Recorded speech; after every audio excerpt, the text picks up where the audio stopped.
The girl threw a piece of glass worth $5 million on the ground and broke it. The next second, the drone that was monitoring her reported her offense, and then this notice appeared across the city that Nina had committed a second-degree offense. She picked up the broken glass on the ground, and her phone rang with a notification. She had 27 minutes to get to the courthouse to hear the trial for committing a second-degree offense, based on her location, and if she didn't show up after that time, there would be consequences, and she had no choice but to do so, and she couldn't even clean up the scene, and went straight to the courthouse, where the entire hall was almost empty except for the staff at the window. The loudspeaker sounded a voice. She came to window number 1 to listen to the verdict. The system was guilty of the charge against her. The charge was damage to private property. She wanted to plead guilty but was prevented from doing so. This was not an interrogation, and there was no need for the prisoner to confess. It was all because of the catching of the current situation. The system had sufficient evidence. The man continued to read the script. Since Nina had no previous convictions, she would only be fined and not jailed this time. The piece of glass was created by a well-known artist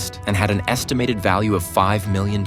She was shocked. She couldn't afford to pay for it at all. The man interrupted the unfinished sentence. Since Omniscience had already declared that it wouldn't prosecute, there was no need to pay for it this time. However, based on this offense, she needs to pay a fine of $12,000 to the city hall. Hearing the result is still hard to accept. All her salary paid off her student loans. The money is astronomical for her right now, but she needs to pay the fine within a week, or else she will have to compensate for it by going to jail. Nina begs the man to give her a chance, but he has no power to change the sentence. Everything is determined by the system. Just don't commit any more crimes in the future. Helpless Nina leaves the courthouse. This unexpected event makes her miss her father's funeral. Her best friend rushes to comfort her, but thinks her father died of natural causes. Nina can't tell her best friend the cause and effect. Her brother pulls her to the coffin, but her father's body is not here. Nina calls the system to ask where her father's body is, but the system informs her that the body is being frozen for preservation and can't tell her the exact reason for the delay, and that the family needs to be patient. This is outrageous. All the family members and loved ones are waiting for their father at the funeral, and his body is taken. Nina, who is too weak to do anything about it, has no choice but to find a city hall official to help her out. Dickie tells her to calm down for a moment and takes her to the exit of the city. Nina hasn't left the city of Omniscience since she was born. Once people walk out of the gate, the surveillance drones have no right to follow them anymore because Omniscience is the first city to be run by an AI. Nina is a little flustered after being out of control, but without the drones, she can finally say what she wants to say.